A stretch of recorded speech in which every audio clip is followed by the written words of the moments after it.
Hi, this is Tony Poulos and I'm here at CommunicAsia2013 in Singapore. Today I have with me Telekom Malaysia's Senior Vice President for Global and Wholesale, Rozaimy Rahman. Rozaimy, welcome. Good to see you again. Thank you. Hello. Tony, how are you? Very well. Good. Now listen, we're hearing a lot about your strategy, Telekom Malaysia's strategy, for growth outside of Malaysia, particularly in the ASEAN region.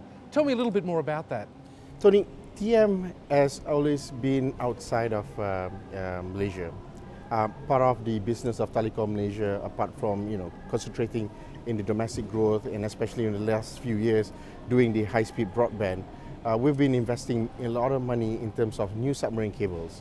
Alternatively, today we also have our offices, which is already in the US, in Europe, in Singapore, in Hong Kong.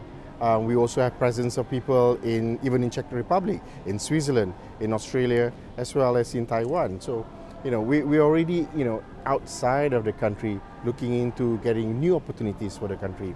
But if you look at the ASEAN region and look at the Southeast Asia region, this is where our focus is because it's nearer to home. Yes. And because it's nearer to home, we're much more interested to see how we can contribute to the regional growth.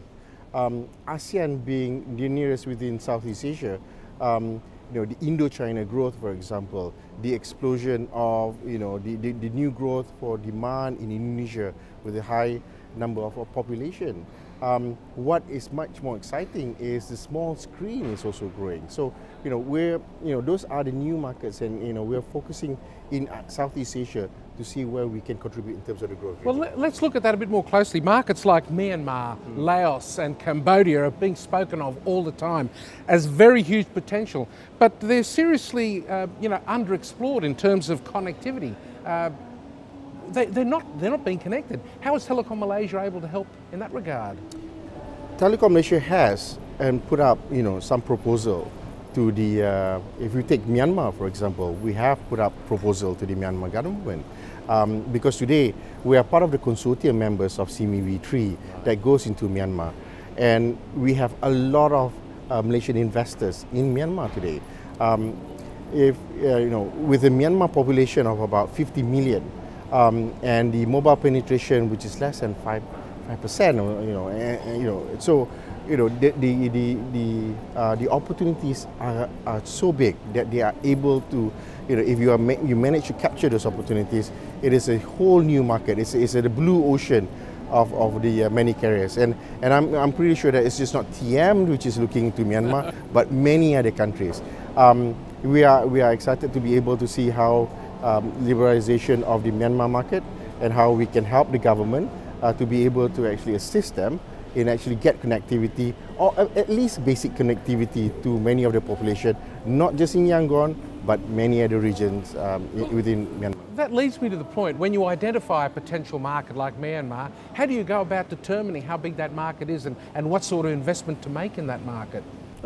If you look at an example of just not Myanmar, if you look at Indo-China, for example, it started off, with Vietnam coming up, and today where Vietnam is a huge economy on its own, and even the Vietnamese companies are going outside and investing into some of the new Indo-China countries. Laos is exploding.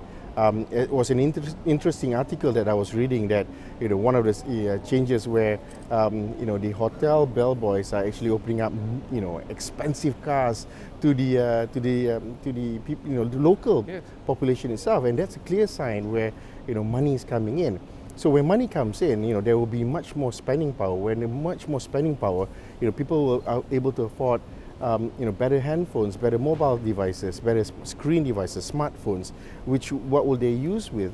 This is the internet application that they're going to come in and start using. Yeah. And that's contributing to a lot of the data growth, and that is where we are interested to see how we can participate in.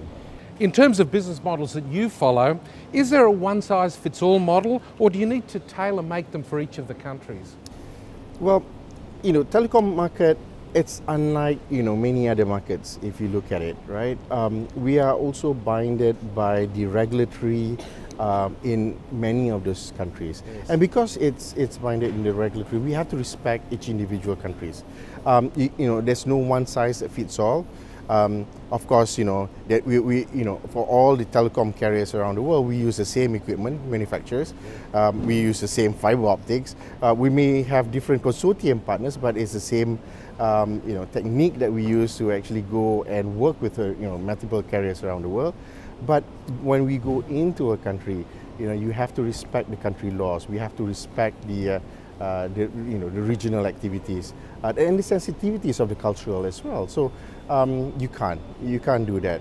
And that's where we believe, because we are an ASEAN carrier, we understand better, and because we understand better, we can work closer with them and respect their cultures as well. Well, it's paying off so far. We'll be watching very closely. Excellent. Thank you very much. Thank you, Tony. Thanks. Thank you. Thanks.